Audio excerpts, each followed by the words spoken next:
suitable for general family viewing.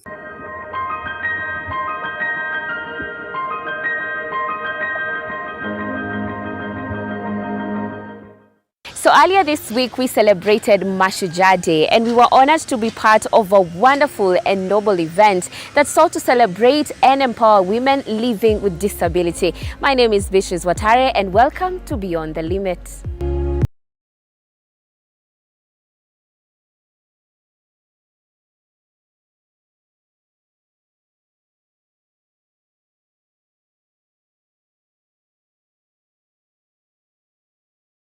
It is a pleasure being here. I want to share my story and the challenges that I have been experiencing by being a deaf person. So, personally, I was born a normal person. I was here. Then in 2015, in high school, I was in Form 3. I had a short illness. I had an infection, ENT infection, and later I became deaf, both years. And so since then, 2015, I have been trying to adapt to the challenges of I've been trying to adapt to become a deaf person. So I had to move from a normal school, and I went to a deaf school and I had to learn sign language and how to interact with persons with disability, in particular deaf people. So I think I've been experiencing a lot of challenges. For me, I've been experiencing a challenge of using the road, because most of the times you cannot hear, especially bodas. Some bodas are rude. So there was a time back, I was walking back home, and there was a boda behind, and I got knocked off there. And later the boda person tried to assault me, so I had to fight back. And later it was a big case, but gladly we managed to solve the issue. So I think deaf people sometimes have a challenge of using the roads. Particularly, I haven't experienced any other challenge, especially in school. I've made a bit of trying to socialize with the other students. The student administration has supported me with interpreters, so I can continue with my studies. I also have access to job opportunities. So even though we have some challenges, I think that there are some things that we can overcome with resilience and determination. There is always light at the end of the tunnel. So I'd advise you to those with disabilities to be more resilient, to be more patient, to be more determined in achieving your goals. Thank you very much. Sign language ni kitu hata inafaa kuintroduciwa shule, si ndio? Even the very basics of sign language, just the alphabet. Know how to greet someone, know how to ask someone how they are doing, because it's a challenge. You can imagine going to like a public office. Now they need help, but they can't speak.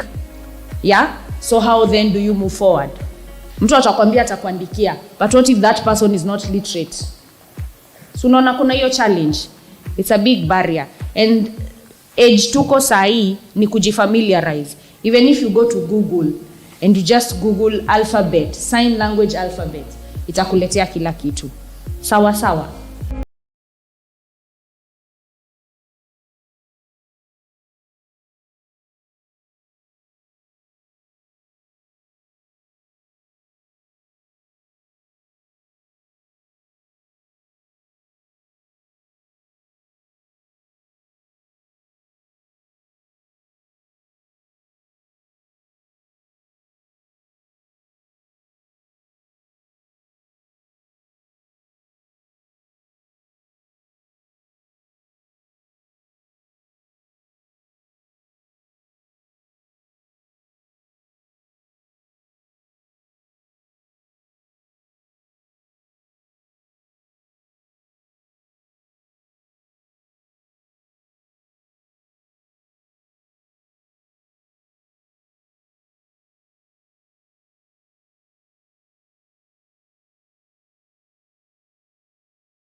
before wafike. So unajua ile pasta nasema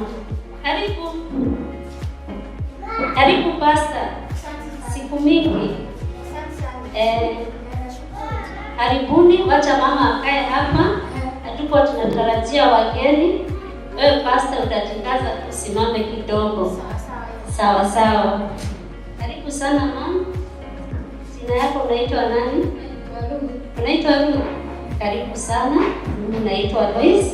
Mimi ni chairperson wa hii kikundi ya wanawake walio na ulemavu na wasichana. Na ningewaambia waseme jina yao ndio tuweze kujuana. Sawa sawa. Hao wote unaona hapa wako na ulemavu. Sawa. Karibu. Mama, hali yako? Ninaitwa Ann. Na mimi ni wa kikundi hiki, na mimi ndiye secretary. Na venye unaniona hivi sikuzaliwa, yani sikuzaliwa nikiwa hivi, lakini nilikuwa wazi kuliko hivi venye nilivyo. Lakini venye Mungu ameniendelea akinisaidia, ndivyo maana ninatembea na ninafanya kila kitu. Venye unaniona nimevaa t-shirt yenye imeandikwa Kenya, mimi ni mwana sport.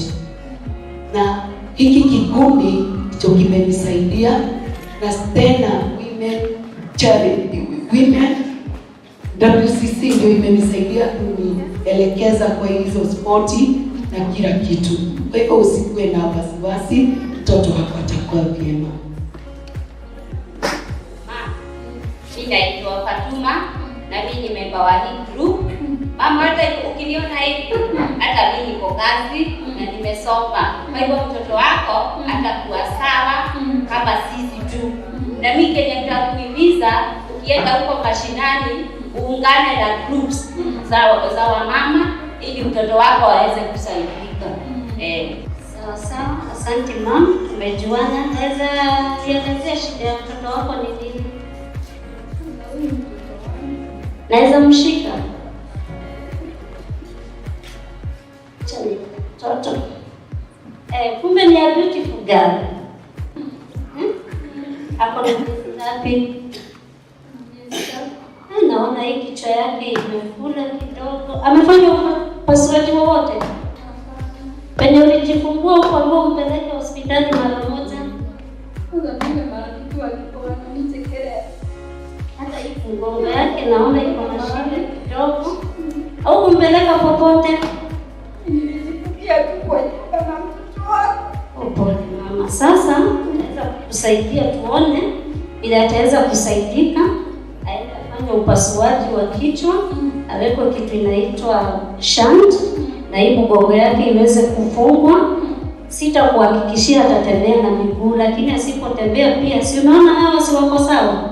Kutembea kwa miguu sio kukamili, sio kusema kwamba huyo ni binadamu kamili. Sawa sawa. Kama unabidi unatembea, pia ni mtoto wa maana. Sawa sawa. Ile kitu nitakuhakikishia, usiende kujifungia nyumbani, usifungie mtoto. Huko kwa kijiji yako utafute groups, ile ni self-help group, ujiunge na wao. Kuna register mtoto wako na National Council. Kuna vikundi zingine kama hizi zetu join, ndio tuweze kufikia wale wako huko juu kama kina WCC, National Council, UDPK. Kuna vikundi nyingi sana ambazo zinatetea haki ya mtoto mlemavu. Sawa sawa. Usifungie mtoto wako na atakuwa sawa na atasoma. Sawa sawa. This just goes to show basically what happens in a community, what happens when one gives birth to a child with disability.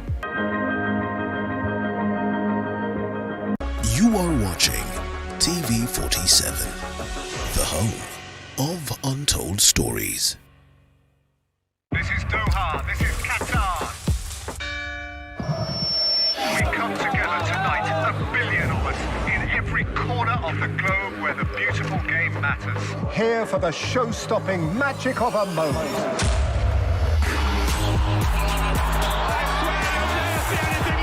Get a DStv decoder with 1 month of compact for only 3,999 Kenyan shillings to watch all 64 matches here for every fun. Usiyakubalie maumivu ya misuli kukatiza ratiba yako. Kaluma Pain Balm ni dawa ya kusugua iliyotengenezwa kutoka kwa miche maalum ili kutuliza maumivu ya misuli. Kaluma Pain Balm. Maumivu yakizidi, pata ushauri wa daktari. You are watching TV47, the home of untold stories.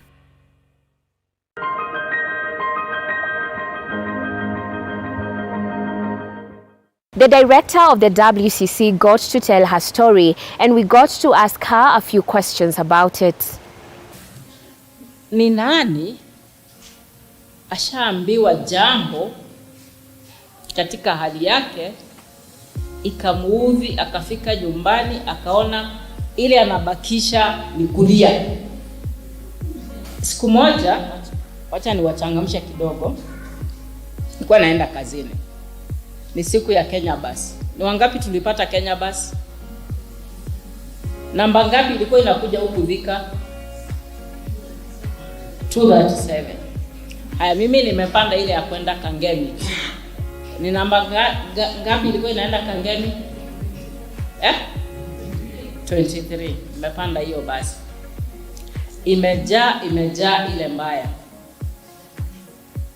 Kuingia nikapewa kiti. Na unajua wale ambao tuko walemavu wa viungo, ukiingia hata kwa matatu, sijui kama kwenyu iko, kuna ile side ungelipenda kukaa, you feel comfortable. Ukweli uongo? Haya, hata mimi ni hivyo. Sikupenda ile side nitakaa, mguu wangu huu mlemavu ukiwa upande wa nje, kwa sababu ikipiga kona nasonga na mguu wangu natoka nje. So lakini nilipewa kiti hapo, nikakalia. Tena pale nilipewa kiti, chini yake ilikuwa ni mguu, kwa hivyo panainuka juu, kwa hivyo bado singeweza kukaa vizuri. So conductor akapita, akalipisha wengine, akaenda, akazunguka, akatoka mlango wa nyuma, akaingilia mbele, kwa sababu ilikuwa inajaa kabisa. Sasa kurudi, akaanza kuniambia nitoe mguu. Imenyoka hivi, imekaa hivi imekaa. Nikamwambia wale ambao mnaona, wale msiona imenyoka tu, iko straight. Akaniambia toa mguu. Nikamwambia niweke wapi? Siwezi kaa vingine, ni hivyo nimekaa. Nataka kupita. Nikamwambia na si umepita hapa na nikakulipa, sasa ndio umeona mguu umekufungia njia. So kile alifanya, aliinua mguu wangu. Nikamuuliza, sasa umeinua mguu wangu, unataka kupeleka wapi? Nikamgonga, akaniwachilia, akapita. So kufika Westlands ilikuwa inaisha watu, tunabaki wachache, wale tunaenda Kangemi na wale tunashuka pale kwa National Council, kwa sababu nilikuwa nafanya kazi hapo. Na hapo ndio ofisi zetu bado ziko. So sasa wakabaki wakiongea na driver. Naye driver anajigamba, wanaongea kwa Kikuyu. Driver akasema kuna kijana, mtoto wa shule, alipoingia aliwekelea bagi yake ya vitabu katika engine pale mbele. Driver akamwambia aondoe, kijana akakataa, akamwambia ni nzito, wacha tu ikae hapo.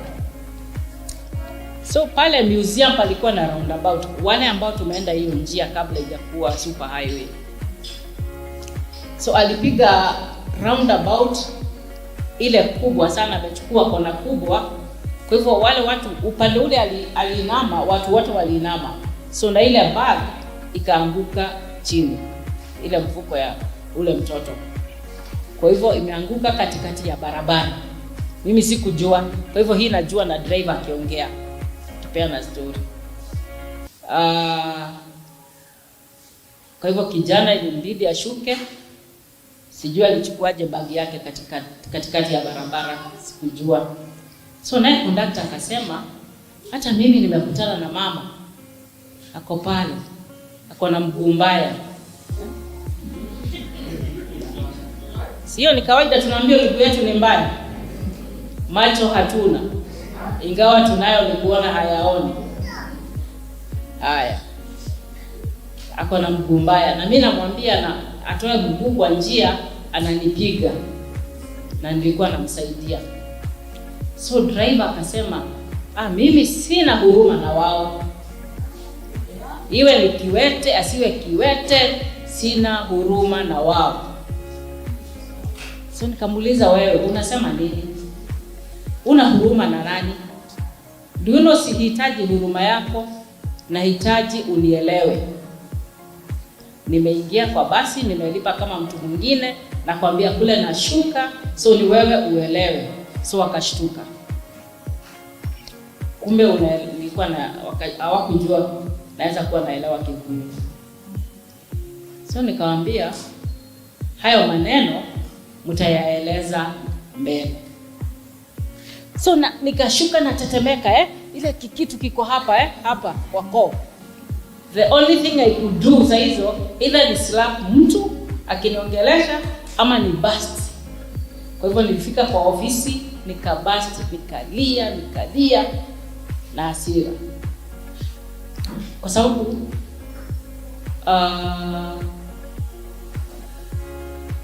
alisema nini zaidi? Conductor ndiye alisema. Driver sasa yeye alianza kunituliza. Conductor akasema, toka. Kwani ni mimi nikupatia hiyo miguu mbaya? Nikamwambia, kwani kuna ile mizuri unapeana, mimi ukanipa mbaya? Haya, leo tutajua. Baada ya kutulia, nikachukua simu, nikapiga simu kwa Kenya Bus. Nikaitisha manager. Nikaambiwa nieleze. Nikamwambia, kama unajua wewe si manager, mimi sitaki kueleza hii story kwa sababu ina uchungu. Tell me the manager where he is, I speak to him or her, hii kitu initoke. So akaniambia. Nikamuelezea, nikamuuliza, unaelewa Kikuyu?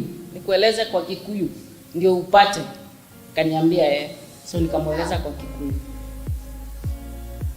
Akaniuliza, walisema hivyo? Nikamwambia Nikamwambia hii basi yenu ya kwenda huko inabeba watu wa aina yote. Inaweza kuwa imebeba mama yako aliyekatwa mguu jana ama juzi, anaenda kupewa mguu mwingine pale.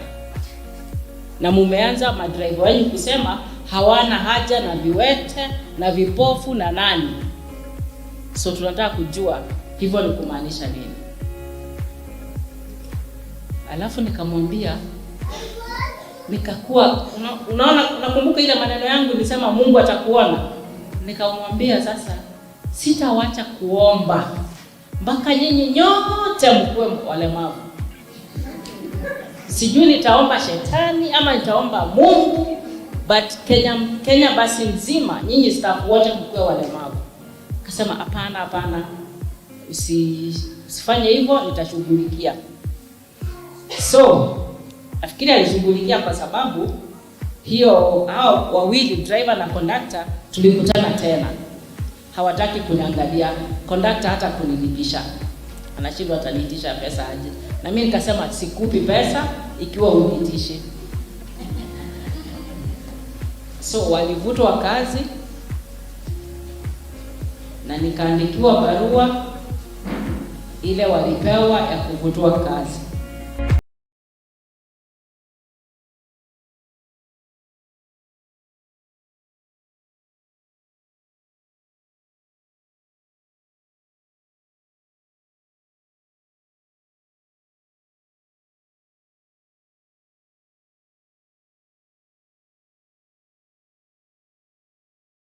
So please do tell us your name and also what's your position at the WCC. First, may I thank TV 47 for being here with us as we celebrate today's day, which is Mashujaa, which is countrywide, but as women with disabilities, we thought of coming together and celebrate ourselves. So my name is Jen Kihungi. I work for Women Challenge to Challenge as the director. Yeah, and what is the aim of this event? So today's event is to create awareness, and also as women with disabilities, we have really walked a journey of disability where we have had challenges, we have had success. So we want to tell our stories, maybe to the world, to ourselves, what is it that we have gone through, what is it that we have been able to endure until now, what makes one's shuja. Why can't we proclaim that we are shuja? That's why we are here today, to do that. And you chose such a strategic time when we are celebrating the Mashujaa Day. And I think from event, we've gotten to understand that women are really our heroes, especially those living with disabilities. So what would you say has been the participation like today? The participation here, we expected to have members of the community who are not necessarily having disability, service providers to whom we seek services from, because this is where we find we get barriers, and we would want to address these barriers when we are together. We didn't want to talk to ourselves, because when we tell ourselves that we are being discriminated, who is discriminating us? Who is that person putting up buildings without ramps, without lifts? Is it us, persons with disabilities? Is it us, women with disabilities? No, it is the society. So really, and we have come to realize that the day Mashujaa, since it was enshrined in the Constitution, it means a lot than the freedom fighters. And all of us, we have fought for something, including the media. Even you media, you have fought for your freedom to be able to report issues freely. So even as women with disabilities, we are fighting for that space. We want inclusion, we want representation, we want discrimination to come to an end. We are also talking against gender-based violence that is really experienced mostly by women with disabilities. And at the community level, it's very silent. No one's talk about it. And when it is spoken in a way like it is very light. Unajua huyo mama pale mlemavu ule haoni alichapwa, and then it ends there.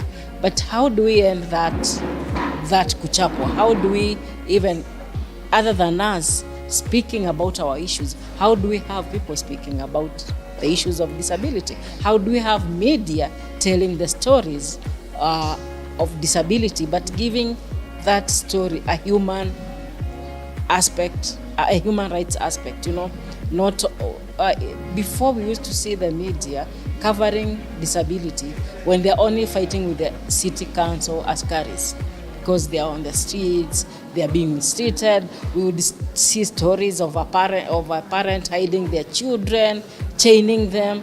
But behind that chaining, do we ever ask ourselves, why is this parent chaining their children? They are locking them in the houses. Other than the shame that maybe they experience in the society, what else? Do we come up with the solutions? And I think as women with disabilities, and more so women challenge to challenge, you can tell from our name, we have accepted the challenges.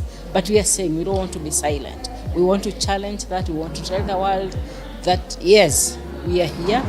This is what we go through. But it is something that can come to an end, because my physical disability is not a burden to me, because I cannot change it. It is me, it's Jane.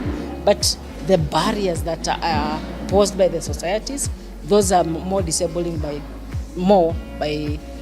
even more than my impairment, Because if I cannot talk to you because you are looking upon me, you feel you are more than me.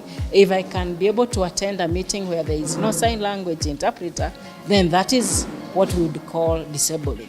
Other than that, hearing impairment. Okay, so we've been able to see that all through the event. I got to experience such an amazing moment, because we had people sharing their experiences, especially when you look at it from the angle of them getting discriminated because of what they are going through. So according to you and according to your own personal experience that you have experienced, do you think that we are going to actually get to a point whereby those living with disabilities really get to a point of inclusivity in the society? Yeah, everything has a beginning. Now we are beginning to talk about inclusion. People are getting to understand what it means to include persons with disabilities. Because let me give you an example. If you're fighting poverty in the society, and then you're living behind a section of citizens, let's say if you are in a population of 200 people, and you want to empower them. But at the end, you just empower 150. So you have left 50. Are you really fighting poverty? Will you, by the end of the day, say that you have been able to fight poverty successfully when 50 people are still poor? They're still languishing? No. So we are saying inclusive is very important, even to the government, because that is how they count milestone that they are making when everybody is brought on board. When we are talking about representation, and we don't have people with disabilities in parliament, in senate, in county assemblies, what are we really telling ourselves? Who is going to tell the story of that woman with the disability and the issues of representation? When we are talking about shortage of water, food shortage, and then there are people who are not there on the table to say, if you put this water in this point, everybody will be able to reach there and fetch water. Then there is nobody to tell that, we are going to have some people missing out. So that's why we are saying it is very important to have representation of persons with disabilities in all sectors where decisions are being made, so that we make an all-inclusive decisions. So as we finalize, what's your message to everyone who was able to attend this event today? My message today is that regardless of what we have gone through, we have made it and we are continuing. We are not going anywhere. So in our own way, we are mashujaa, because even the freedom fighters, they were fighting for the Kenyans to be free from colonialization. So even as we are saying, we want to be free from discrimination, from isolation, and from everything that really harms a human's being life. If we are talking about gender-based violence, and it is very silent at the community level, we are saying, please talk about it. We want to eliminate gender-based violence against all women, regardless of their situation. So if it is Maendeleo Wanawake talking about that, we need to hear them saying that even women with disabilities, we realize they are going through this and this and this, and this should come to an end. So to me, the message is that we are all mashujaa in our own way. We have fought the war, we are still fighting, and one day we shall be there. We are being visible. You can even see media like TV 47, they're here with us just to cover our story and tell our story. Before, that wouldn't have happened. So all of us, including the media people, you are mashujaa. We are all shujaas. Wow, amazing. And I think I love the message about usimwambie pole. Tell them congratulations for coming this far. Yeah, this was a wonderful event, definitely. Yeah. So guys, we had such a lovely time at the event. I can tell you for sure that I got to learn so much, and there's so much we can do as a nation, as an individual, to ensure that anyone who is living with disability doesn't feel left out. The event was fantastic, and we got to not only empower but also celebrate women.